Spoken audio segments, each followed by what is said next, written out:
मैं कभी विश्वनाथ गली में, बनारस गलियों में माला फूल बेचता था।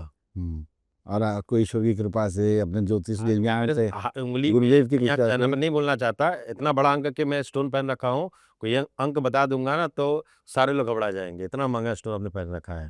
तो शायद उसकी देन है। मैं 6 से 12 क्लास तक इतनी गरीबी में पला बड़ा हूँ कि दो ₹6 ₹8 फीस हुआ करती थी और हर साल मिनिमम 3 बार, मैक्सिमम 6 बार नाम भी कटे मेरे स्कूल से।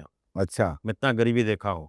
मेरे कुछ ऐसी बातें थी, बनास दबंगों का सर रहा, कुछ घटना ऐसी घटी, पारिवारिक घटना थी और मैं सड़कों पर सोया हूँ और 1 दिन, 2 दिन नहीं, महीनों सोया मैं सड़क पर।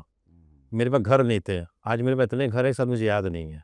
तो ये धर्म कर्म की देन है और हर चीज़ का प्रयोग करने की देन है।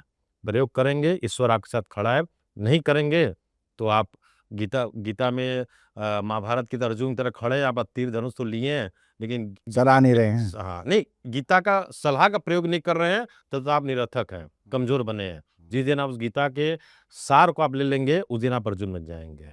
ये ध्यान रखिएगा। आपको सार लेना पड़ेगा और उपदेश को मानना पड़ेगा, विद्वानों के शरण में जाना पड़ेगा, विद्वान की बात को मानना पड़ेगा। चाहे इनके प्राकृत कहीं से वो बातें मिली हों, आप लीजिए, आप देखिएगा कि उसका फ़र्क पड़ेगा। जैसे उस कूली की तरह है, ये ज्ञान दिया, उसने नहीं लिया, आज भी वो सर पे बोझाई उड़ रहा है और वो इतना मेहनत करके इतना पा रहा है, हम इतना मेहनत करके इतना पा रहे हैं। आप समझिए, ये सब कहीं न कहीं उसकी देन है।